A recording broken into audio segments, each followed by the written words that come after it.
Derailed, spilling sulfuric acid that could have seriously hurt or even killed people in Farragut. This is a look back in the WVLT News archives.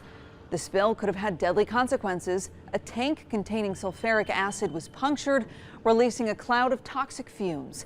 Thousands of people living near the tracks were evacuated for several days. Abby Kasoris is talking with a battalion chief who was there that day about the importance their training had on their outcome. September 15th, 2002, a Norfolk Southern train derailed, spilling sulfuric acid. Kind of events that you tend to see on TV more than you see in person because they're pretty rare. The gash was so big, they couldn't plug it.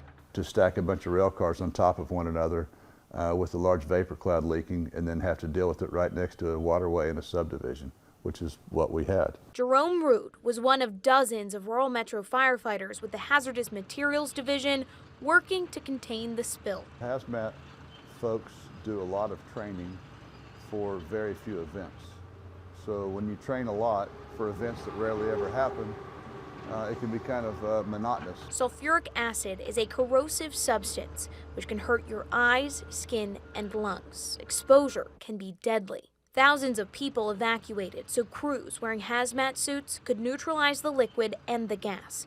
The spill closed roads, grounded planes, and stopped trains. We used big water monitors to spray water over top of it to try to lessen the vapor cloud until all of the product leaked out of the car. Now, Rood is serving as a battalion chief. He says they have better suits, better detection equipment, but the training that helped them that day remains the same. The roads, railway, air, water, almost all of those are flawless. We almost never have a problem. And so people should feel very comfortable that that's the case. But once in a while, something does take place, and there are folks that are ready to take care of it when it happens. In Knoxville, Abby Kasoris, WVLT News. Ultimately, the NTSB concluded in a report that the train